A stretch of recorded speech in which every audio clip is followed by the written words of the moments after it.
absolute joke. Over and above any injury crisis, if they lose 7 in 8 games, that is ridiculous, and it points to a bigger problem. I think he's going to be a terrific signing. I'm so gutted. I was hoping he would come to Liverpool, and I am yet to hear one person tell me convinced that Forest are going to finish in the top 4. So it's very nearly the weekend, which thankfully means another round of Premier League fixtures to look forward to, and there's some absolute crackers this weekend. So this is the prediction show where we have a look at them. Let's get stuck in.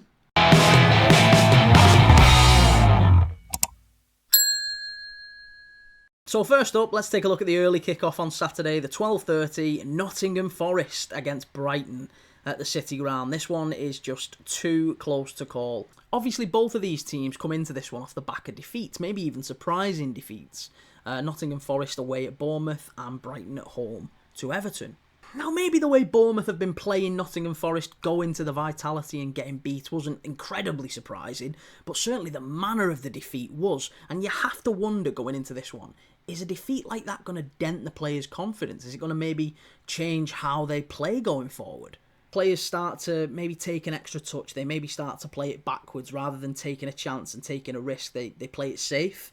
And I think if that does start to happen with these Forest players, if they start to... Because, look, there's been no expectation on Forest all season. They're surpassing expectations. They've been playing so carefree, and understandably, because no one expected them to be in this position. But now they're in that position. Now they're in a fantastic position with a really big opportunity for Champions League football next season. It's historic. It's huge for Forest. And I for one, really do hope they make it. But when a team does have that expectation, it changes from, well, we're playing carefree. Now, actually, we need to be winning this one. We've got, Newcastle, City, Chelsea, they're hot on our tails. Can they cope with that pressure? Can they cope with it? And that's going to be a really big test for Forest going forward. In these latter stages of the season, in the final third, can they do it? Have they got the metal? Have they got the minerals? That's the really big question for Forest. I spend quite a lot of my time talking to football fans, right? Fans of all clubs, Forest fans included, and I am yet to hear one person tell me convinced that Forest are going to finish in the top 4. Understandably, there's lots of fence sitting because of where Forest were last season, and because on paper maybe the squad isn't as good as some of the teams they're competing with. It's not as big as the teams they're competing with. So they're certainly the underdog. It still feels like everyone's looking at them and going, you're not really meant to be there, and they were just waiting for the fall to happen. Typically, I never, ever back the early kickoff, right? And it's something that my dad taught me growing up. It's something that's now just ingrained into me as a dad myself, right? I absolutely will never touch the early kickoff just because there's been that many shocks. It's always that early game where there's the surprises galore, right? So my gut tells me, my dad always said, look, if your gut tells you go with that result, go with the opposite. A part of me thinks, Brighton coming to the City Ground and getting a result wouldn't actually be all that surprising. Brighton have been playing really well recently as well, got a great result at Old Trafford. They've won 3 on the bounce away from home, and their away record generally has been quite good. I mean, prior to last week against Everton, admittedly it was against a really poor Everton side, but they got beat. But that was, I think, only their second defeat in 10 games. It's certainly a difficult one to call. And look, Nottingham Forest winning would not surprise anyone. They were on an amazing winning run before the game against Bournemouth. And, that might not knock them in the way I've talked about. It might not do anything at all to them. They might get straight back to it. However, I'm going to stick with my dad's early kickoff rule, and I'm going to go with a Brighton win. So I'm going to go for Nottingham Forest 1, Brighton 2. Let me know what you think. So next up is the first game in the 3 o'clock kickoffs on Saturday. Bournemouth against Liverpool at the Vitality Stadium. High-flying Bournemouth. High-flying Liverpool, of course. I mean, nobody expected either of these teams to be, let's be honest, where they are now in the table. So both managers having an absolute stormer this season. I mean, everyone expected Liverpool to fall away after Jurgen Klopp leaves. I mean, Gary Neville had Liverpool finishing in 5th. Some pundits had Liverpool finishing as low as 8th this season. And Bournemouth, I mean, it's incredible what Iraola's doing down there. I mean, how long Iraola stays a Bournemouth manager is anyone's guess, because as sad as it would be for Bournemouth, I just think he's destined to go to maybe a Real Madrid or a Barcelona, or he will absolutely manage one of the top sides going forward. They're my favourite team to watch in the Premier League, other than Liverpool. I love watching Bournemouth. Shoot me. But bizarrely, I'm really confident in this one, and I can't really explain why. Well, no, I can't explain why. Liverpool are basically Bournemouth's bogey team, right? In the last 13 games that we've played Bournemouth, I think we've won 11 and we've lost 1. And the one game that we lost, if I'm right, I think, is the one where Liverpool were 3-1 up. We were absolutely coasting. It still gives me nightmares to this day.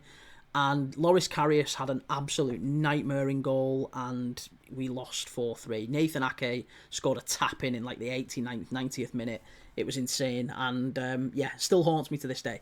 But we've got a fantastic record against Bournemouth. We've always had a great record against them. Usually, I think we've scored something like 45, 46 goals in those 13 games. So we're usually quite comfortable against them as well. And there's 8 clean sheets in those 13 games as well. So the form table suggests it's going to be a really difficult game, and I'm sure it will. I don't think Liverpool are going to breeze into town and breeze out with 3 points. I do think it'll be a very, very good game, though. A very interesting game. And one thing to think about, actually, is Bournemouth are typically one of the fastest starters in the Premier League. They've done it recently. I mean, they started very fast against Newcastle. They found themselves ahead quite quickly. Same against Forest. They've done that in many, many games recently. Same at Old Trafford as well. Liverpool are famously, annoyingly, the polar opposite to that. We tend to find our way into games a little bit and feel our way into games, and I worry if that's the case. To be honest, I think Bournemouth might take the lead in this one.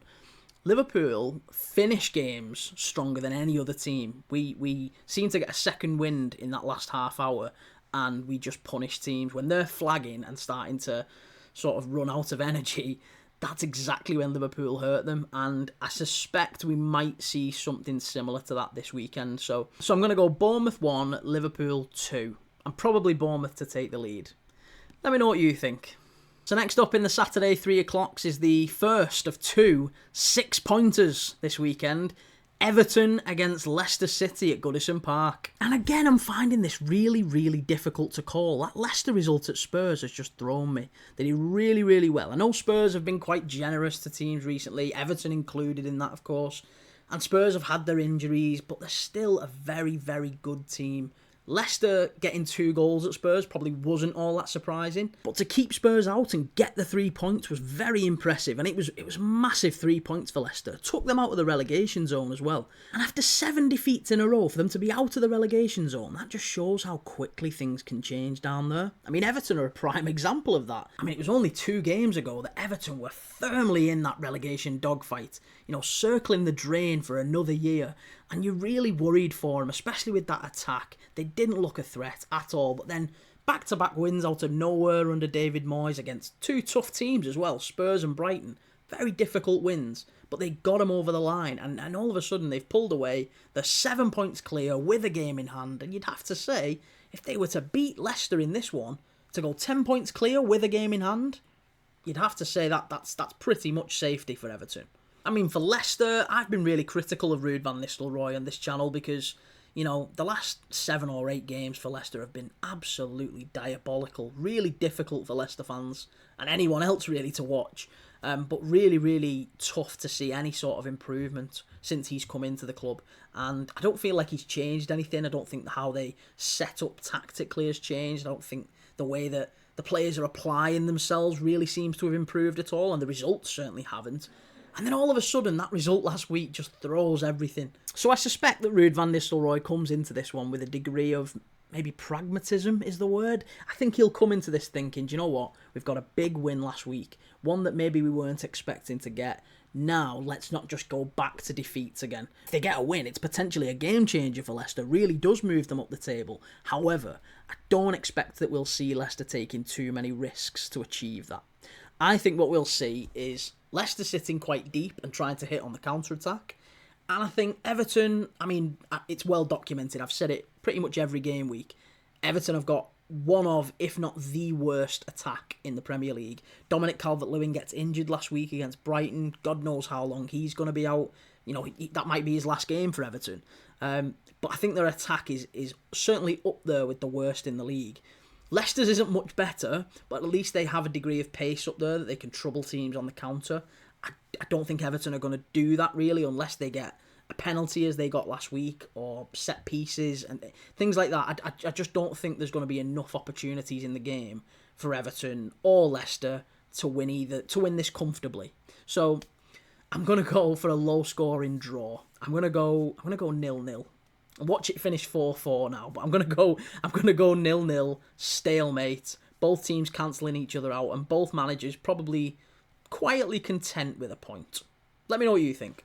So next up in the Saturday 3 o'clocks is the other 6-pointer this weekend, Ipswich against Southampton at Portman Road. This has to be a win for Southampton, doesn't it? Surely this is last chance saloon now, as far as they're concerned. I mean, look, a defeat or a draw wouldn't mathematically relegate them, but you'd have to say, I mean, they're on 6 points for the season now, and even a win would still mean they'd be, 8-9 points maybe, depending on other results elsewhere, but 8-9 points from safety, even if they were to win here, that'd still be a lot of ground to make up in 14 games that's left. If they want to give themselves even the slightest, very slightest chance of staying up, then they have to win this one. And to a degree, you could probably apply that logic to Ipswich. I mean, Ipswich are only 1 point from safety, and there's still a long way to go in the season. But if you can't beat Southampton at home, who are you going to beat? I mean, I know they beat Chelsea at Portman Road this season, and they've got, big results on the road. They were away to Spurs. They didn't actually play terribly at Anfield last week. I know they got beat 4-1, but they didn't play all that badly. But if you're Kieran McKenna, you're probably looking at this one and going, well, Wolves have got Villa, tough Midlands derby, effectively, isn't it? And Leicester have got to go away to Everton. Again, really tough one. So a win here probably takes Ipswich maybe 2 or 3 points maybe out of the relegation zone, so it would give them a real cushion. So I'm finding it really difficult not to sit on the fence again with this one. It's a really tough one to call because I've actually been really complimentary of Southampton in recent game weeks. I mean, the way they performed at Old Trafford, I thought they were really unlucky. Yes, they threw it away. It was a bit of a shoddy defensive performance, and to a degree they did the same sort of thing against Newcastle and the same sort of thing against Nottingham Forest. Just since Ivan Juric came in, I've got to say, yeah, I do think they look a little bit better. I mean, hand on heart, I don't think it'll be enough to keep them up, but I do think they look better. And I've got to say, I think this is going to be a really, really tight one. I think they'll give Ipswich a good game. It'll be a really interesting one to watch. And both teams will have to go for it. Southampton certainly will. A point doesn't really suit either of them, and I'm finding it difficult to sit on the fence because I think both managers might end up frustrated in this one. I'm going to go for 2-2. I'm going to go for a high-scoring draw that suits neither team and effectively condemns Southampton to relegation. And the reason is, I think going forward, both teams defensively are a little bit sus, in my opinion. But I think going forward, there's a lot to like about them. I think we'll see goals. I think we'll probably see some defensive errors, and I'm going to go 2-2. I think neither team will want to give this up. Both teams will go for the win. It'll be a very, very good game to watch. So the final 3 o'clock game on Saturday comes from St James's Park. It's Newcastle against Fulham. I feel for Marco Silva a little bit because I think he's a very underrated manager. He's a good coach, and his Fulham team were early part of this season on the cusp of those European places, and they've just fallen away recently. They've had some really, really bad results. I mean, they were unlucky against Man United last game week. I thought they were the better team in that one for large parts. And then late in the game, it's just a long distance, nothing shot, big deflection, loops up over Bernd Leno. And that's one you have to take on the chin. It's frustrating for Fulham fans. But, I mean, you can understand why they're frustrated. They drop points at home to Ipswich and Southampton, but then go away to Stamford Bridge and win there at Chelsea. It's a phenomenal result. But it's just so up and down, so patchy. You can't take them seriously in that European, those conversations that they quite rightly got themselves into in the early part of the season. They've just fallen away. I think this one's going to be another bridge too far for them. I think Newcastle have been phenomenal. The fly in the ointment obviously was the Bournemouth game at St James's Park, but Bournemouth are beating everyone at the minute, and they showed resilience to bounce back straight away and get a really big win against Southampton, albeit they fell behind in that one, surprisingly. And a win here for Newcastle would be massive because it could, in theory, depending on what happens with City and Arsenal, take them maybe 2, maybe even 3 points clear of City and back up into 4th. And I think that's exactly what we'll see, to be honest. So I'm going to go for a comfortable Newcastle home win. 3-0. Newcastle 3, Fulham 0. Newcastle straight back into the top 4. Now let's take a look at the 5:30 game on Saturday evening. It's Wolves against Aston Villa. at Molineux. Now, this one has got goals galore written all over it as far as I'm concerned. I think Wolves have been really unlucky in recent weeks, and I know I keep banging that drum. I've said it in recent videos. I keep saying Wolves have been playing so well and just not really getting the rewards for it. They're just desserts, and I really do think they'll get something in this one. Lots and lots of teams struggle after, playing a big game in Europe in midweek, and I expect Aston Villa will be the same. Obviously, it was quite a taxing game against Celtic. 2-0 up, they go level. Obviously, they win it in the end, but that'll have taken a lot out of them. And they have one win in their last 7 games after a European fixture, Aston Villa. So this doesn't bode well for them, and I do think they need a win. If they're really going to push on and try and get Champions League football next year, they've got to stay close to Newcastle and City, and this on paper has to be 3 points for Villa. They're going away to Molineux's not an easy place to go, but they're a team down there. They're a team at the bottom. If you want to be playing Champions League football, they've got to be winning, and I can't see it. I think Wolves are going to get something in this one. I think it's going to be a high-scoring draw. So Wolves, I think, have been really, really good in recent weeks. Again, unlucky against Chelsea. I think against Newcastle, against Forest, they hit the bar, they hit the woodwork loads of times. They are creating chances going forward. And I really like what Pereira's doing there. I think he has changed Wolves, albeit the results haven't really changed. They've had a rough run of it recently. I mean, even against Arsenal, they were quite unlucky not to get at least a point out of that one. So the performances have been a lot better than the results suggest, and I think they get a result in this one. I really, really do. So I'm going to go for 2-2. I'm going to go Desmond, the old favourite. I'm going to go Wolves 2, Aston Villa 2. Get on it. Both teams to score. Let me know what you think in the comments. On to Sunday's games at 2 o'clock, it's Brentford against Tottenham, and on the surface of it, just on paper, this looks like one of them games where there's not really an awful lot riding on it, because you look at the league table, Brentford and Spurs, they're not really going to go up or down. I mean, Spurs are just teetering on the edge of going down, but you would expect Spurs aren't going to be involved in the relegation battle this season. Brentford, you could say the same. They're not really going to trouble the European places either, so they're just kind of simmering in mid-table. However, for both managers, particularly for Spurs, there's an awful lot riding on this. For Brentford, it was a bit of a shock, really. They went to Selhurst Park and got the win, but that was Brentford's second Premier League win in their last 10 games. They've had a really torrid time.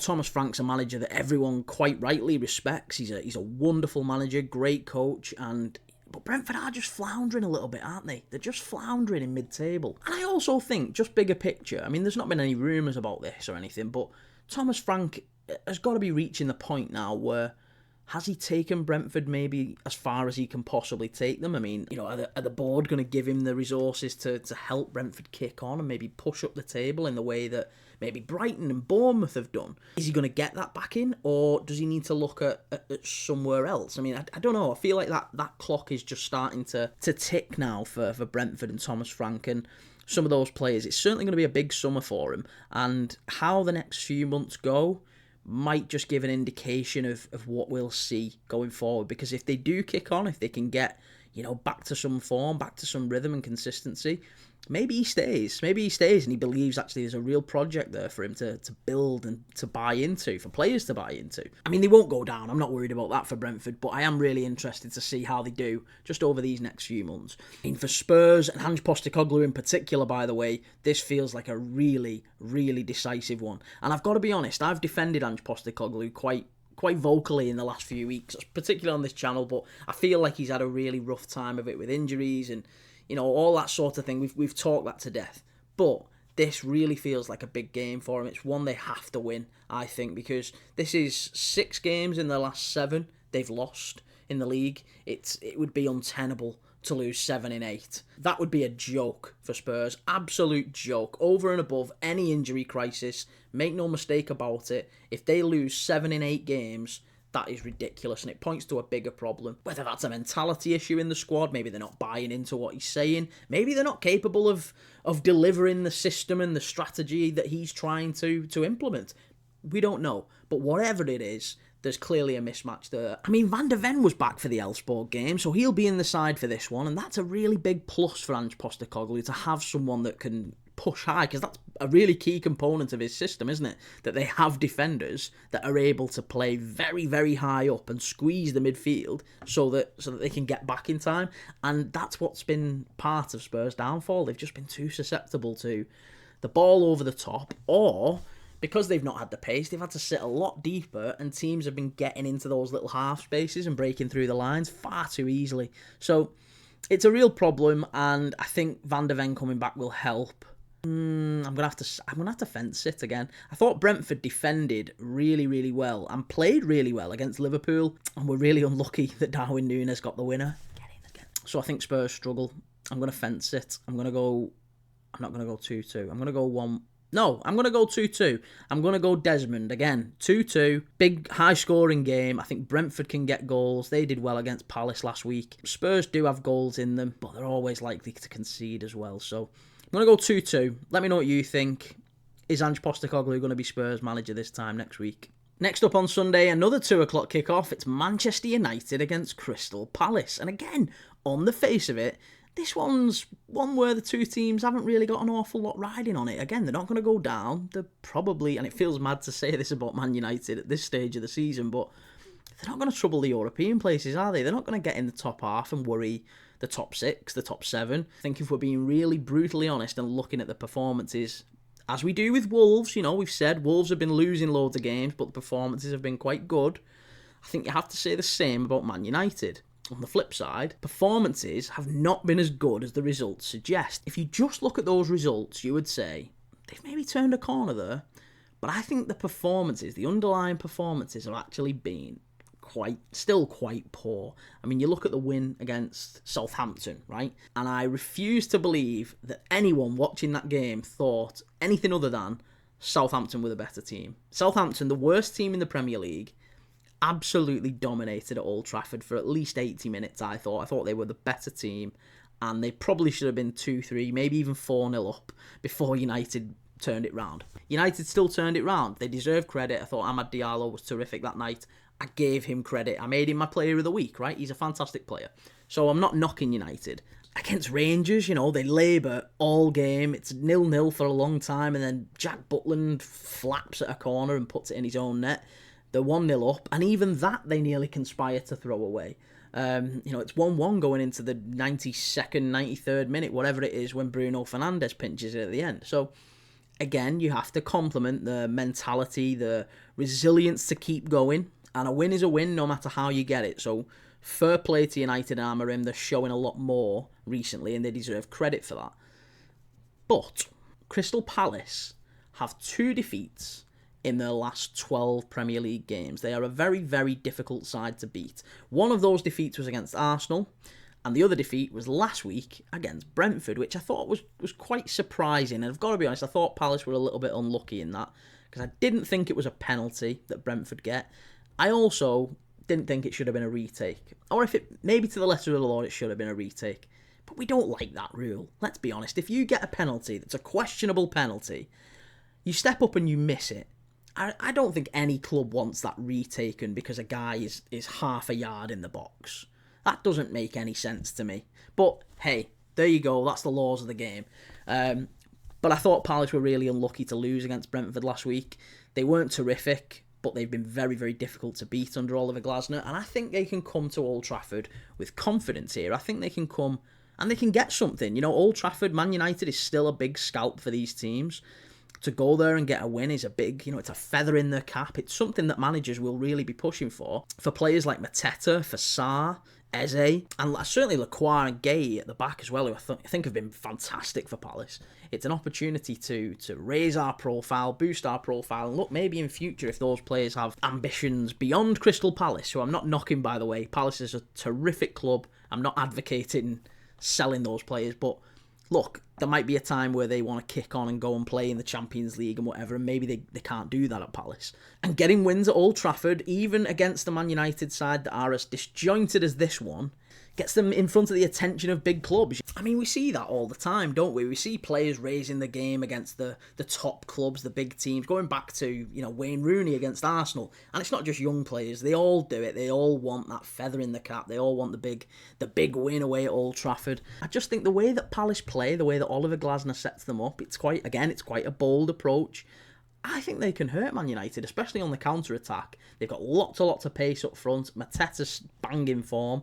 It really wouldn't surprise me if they went to Old Trafford and got something. Maybe not a win, but, you know, Brighton went there and got a win. I think certainly they'll give United a good game. It'll be a really, really interesting one to watch, because the last thing Ruben Amorim needs right now is another soul-sucking defeat at Old Trafford to fill the newspaper headlines. I mean, they get the win in midweek against Bucharest. That was a really, really big away win. I mean, to a degree, I think the newspapers have over-egged it. The Manchester Evening News, I think it's Samuel Luckhurst at the Manchester Evening News, compared Kobbie Mainoo's performance against Steaua Bucharest to Andres Iniesta.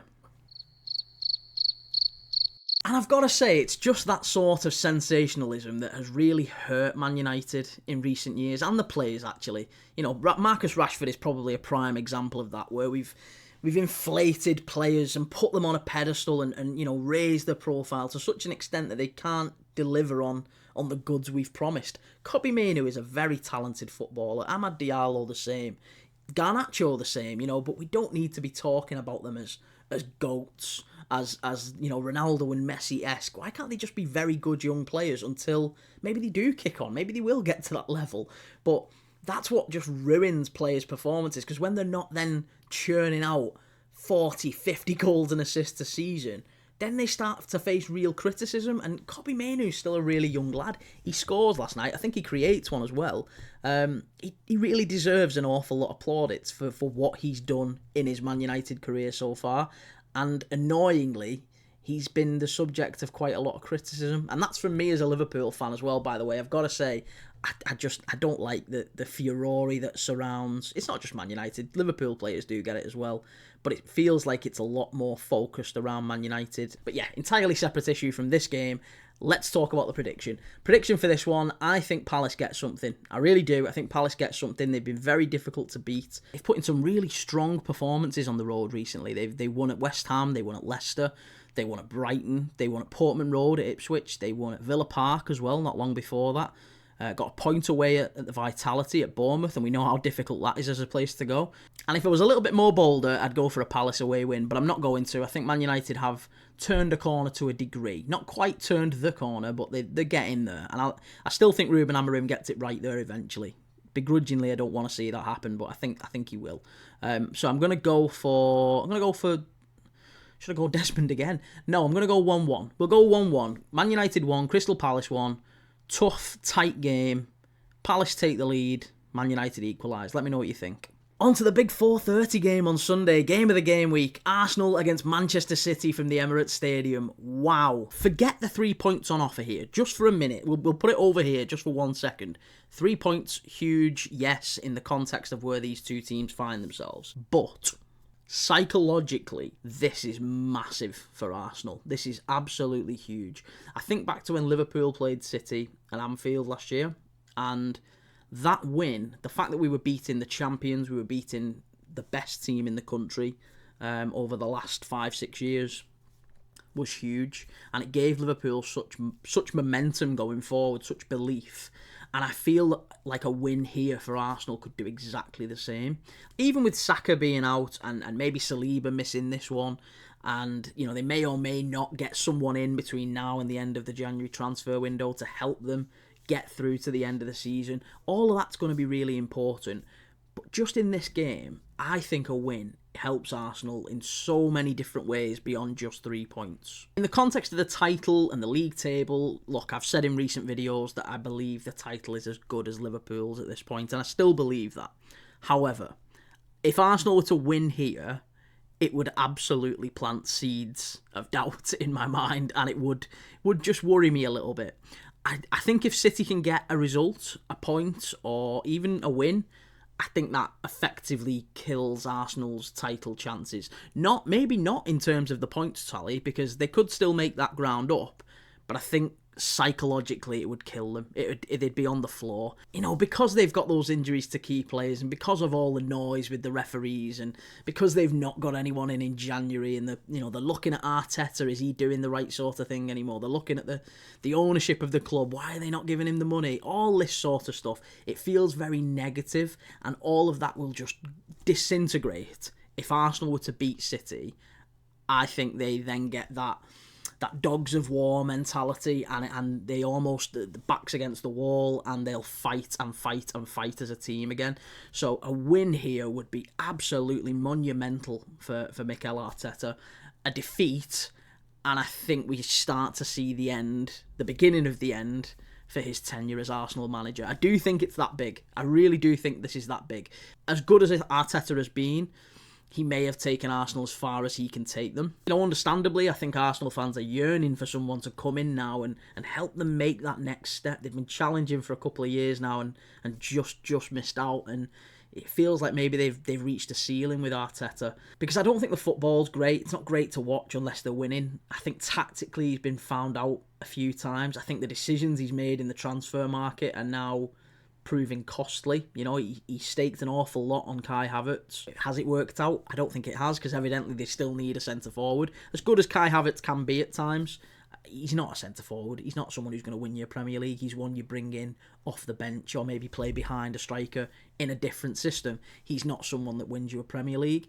And I'm not saying for 1 second that I think Arteta leaves or Arsenal sack Arteta before the end of the season. I don't think that happens at all. However, if he doesn't get backed in this transfer window, and Arsenal don't end up winning the league and maybe don't win anything at all this season, going into this summer, if he doesn't get backed again and they don't get the right players, they don't start the season strong, I think we could see Arteta out before Christmas. I really do. I think that's definitely one to watch. But irrespective of that, back to the City game. I think City get something in this one. And it may be hopium. Arsenal fans, if you're watching, maybe it is hopium. As a Liverpool fan, I am rooting for City in this one, and I didn't think I'd say that at this stage of the season, but I'm rooting for City in this one. I think City will get something. I mean, you can get 3-1 with the bookies for City to win this one. I think 3.5-1 with some of them, which is astonishing considering what City have done in recent years, and even how City have been this season at times. I don't think they've been awful. They've just not been there. Unbelievably consistent, imperious self all season, and they've had some shock results along the way, but they're still a very, very good side. They're still sat in fourth. I still fancy them. It wouldn't surprise me at all if they finished above Arsenal. That said, of course, Arsenal are a great side too. They've taken more points than any other side in the league in the last 11, 12 games. They're unbeaten in 13 games. So you've got to say this one's a really tough one to call. Could go either way. But I'm not going to sit on the fence. I'm going to go for a City win, right? I'm going to go for a City win because, and here's my justification. Yes, 1, copium. I'm hoping that City win. But 2, I think City are just a better team. On paper, I think City are the better team. And more importantly, I think in the recent games, City have performed better. The only blot on City's record recently has been, well, maybe 2 blots. They threw away the Brentford game when they were 2-0 up. And they threw that away in the last minute. And then the same against PSG. I really like how Marmoush fits into that front three now as well for City. I think he's going to be a terrific signing. I'm so gutted. I was hoping he would come to Liverpool, but he's a really, really good player. And I think he'll cause Arsenal some problems in this one. And for Arsenal's part, that's exactly where their problems lie, isn't it? In attack. Without Saka, they're not hurting teams enough. They're not causing the opposition enough problems. And defensively, they look really sound. They're in a good shape. They're rigid. They're resolute. They're compact. Even without Saliba, I think they will limit Manchester City to very few chances. I think City score, but I think they'll be limited to very few chances. The problem for Arsenal is, can they break City down and can they get through that back line? But yeah, I'm going to go for a City win. I think it's going to be a cagey one. I don't think it's going to be a particularly good game to watch for the neutral, for the purist. I think it's going to be a really tight game.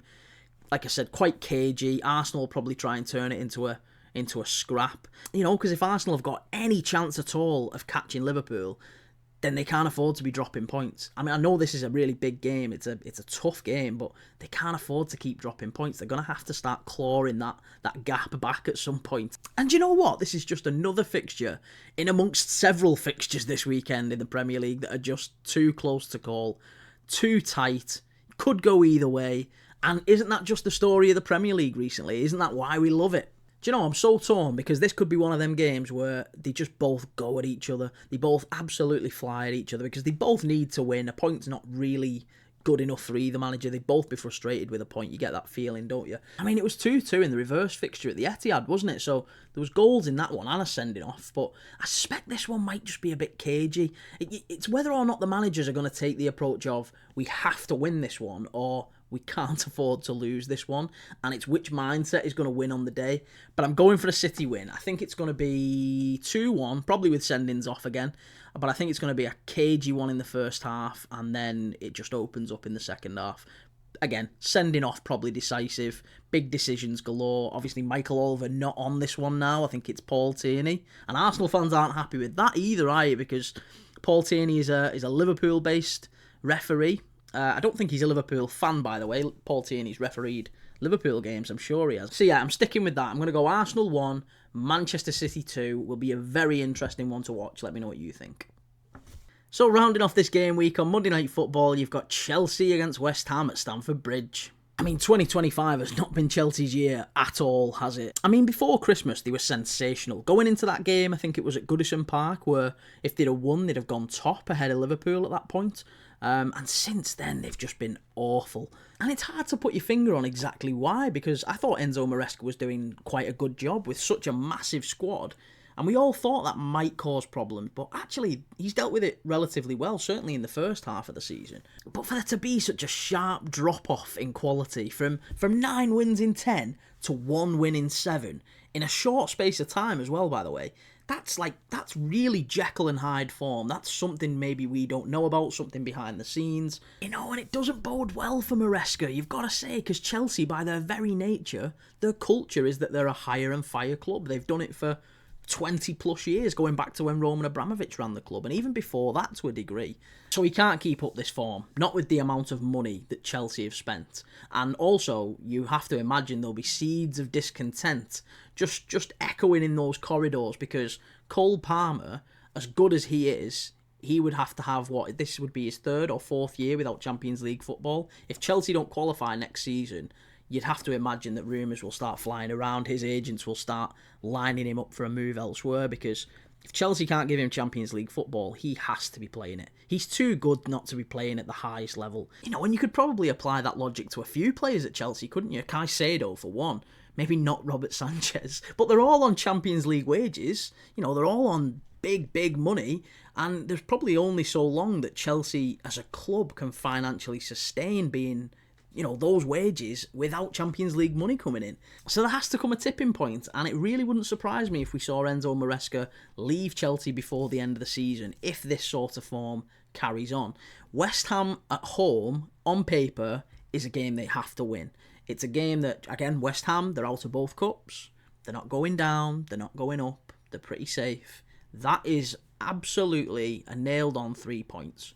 I didn't think Chelsea were great against Wolves, I'll be honest. I know they won 3-1. They were a bit lucky in that one. The performance wasn't fantastic, and I suspect we'll see another pretty disjointed display again. They're not quite clicking. They look really vulnerable at the back. They really need to win this one for their manager. Certainly they need to win this one if they've got aspirations of getting into that top 4 and getting into the Champions League next year, which, for profit and sustainability reasons, they probably need to be in there. Anything other than a win in this one, and I imagine that Todd Bowley and, you know, his colleagues at Clear Lake will start to have some conversations behind closed doors about, you know, how long can we let this carry on now? How long do we give him to turn this around? Because I know it's only been 7 games, 1 win in 7, you know, but that form is not Champions League form. They need to be doing better. They need to be almost a shoo-in for that top 4. And you'd have to say as well with Chelsea, the way City have played recently, the way Newcastle are playing, you know, Villa certainly as well. I know they tend to have a little bit of a hangover after European games, but they're certainly in the mix. Bournemouth too, of course. If England did get an extra Champions League place, which is looking likely that we will, by the way, if the Premier League has 5 Champions League places for next year, it's not a shoo-in that Chelsea get it. It really isn't. You know, and you'd think that it would be, but actually based on their form recently, it's not at all. You know, you'd probably have Chelsea as outsiders for that. City and Newcastle, for me, almost certainly get in the top four. I can't imagine a top four without those at the moment, the way they're playing. And then you've got to think about Forest, who've been remarkably consistent for such a long period of time. Yes, they had a big defeat last week, but they've got quite a cushion on Chelsea. Are they gonna fall below Chelsea this season? I'm not sure they will, I think Bournemouth, you'd have to fancy the way that they're playing. They'll certainly give it a good run for their money. And Villa, some fantastic players. So that 5th Champions League position is essential for Chelsea. Like, financially, it's critical. And I imagine that has been expressed to Enzo Maresca internally. And I don't expect that they're going to get it unless significant changes are made. So it's a really difficult one to call, this one, because I think West Ham have been much better since Graham Potter's come in. Certainly defensively. Obviously, he came in and they were, 3rd or 4th worst defence in the league, and admittedly they've conceded 5 goals in the last 3 games, but they have performed much better. They've got a win, a loss and a draw in their last few games. They beat Fulham, they lost at home to Palace, which was a poor performance, and then they've gone to Villa Park and got the draw, which is a good away point. This is going to be a big test for Graham Potter. He might have Jared Bowen back. There's a late fitness test with Jared Bowen. If they have got him back and he's fit enough to play, him and Mohamed Kudus will definitely cause Chelsea problems on the counter-attack. Thinking back to when Chelsea played Wolves at Stamford Bridge a couple of weeks ago, they looked vulnerable and susceptible to the counter-attack then, and that was with Sarabia and Strand Larsen up front, who have a lot less pace than Bowen and Kudus. So they can absolutely hurt Chelsea. I've no doubt about it. It's just whether or not West Ham can be solid enough to keep out Cole Palmer and Nicholas Jackson and Madueke and, So another very interesting one. A tough one to call, but I expect Chelsea get the job done. I just think West Ham, they've not really got anything to play for this season now. It's playing for pride at this point, and Jared Bowen, if he does play, he'll be half fit. So they're relying very much on Kudus. Again, that's been the tale of West Ham's season, really. They're relying very much on Kudus. Somerville's not back. When they've got Somerville, Bowen, Kudus up front, they can hurt teams with that pace. But without them, it's a little bit mishmash and they're a bit all over the place. So Graham Potter will set up. I think he'll be delighted with a point. It wouldn't surprise me if they got a point, but I suspect Chelsea just about get it over the line again. Probably not all that convincingly, but Enzo Maresca will take it. A win is a win. They just want to bounce back after that City defeat last week. This will be a really important one for them. Can't afford anything other than a win. I'm going to go for 3-1 again, same as they got against Wolves. 3-1 was obviously the result for City as well. So I'm going to go for another 3-1 for Chelsea. Chelsea 3, West Ham 1. Let me know what you think.